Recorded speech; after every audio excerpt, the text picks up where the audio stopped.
गोरी माया बोली झन नैना नैना मिलाना। ए गोरी माया बोली झन नैना नैना मिलाना। कामन महावे वो रानी तैं बताना। कामन महावे वो रानी तैं बताना।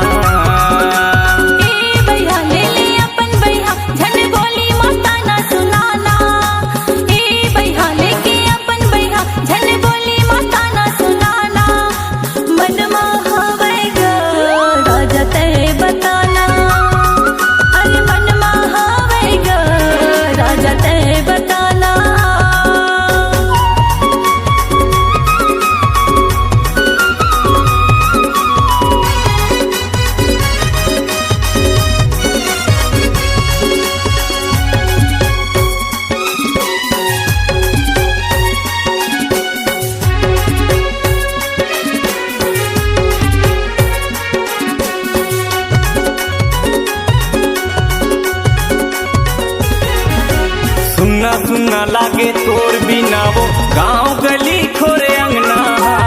ए मोर रानी पिया दे पानी तोरे अचरा के छैहामा। ए मोर रानी पिया दे पानी तोरे अचरा के छैहामा।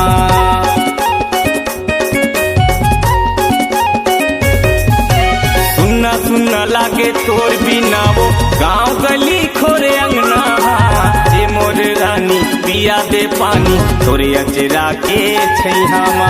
ए मोर रानी पिया दे पानी तोरे अचरा के छैहामा।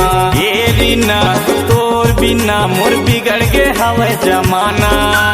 ए रीना तोर बिना मोर बिगड़ गे हवे जमाना। कामन महावे वो रानी तैं बताना। कामन महावे वो रानी तैं बताना।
झन नैना नैना मिलाना।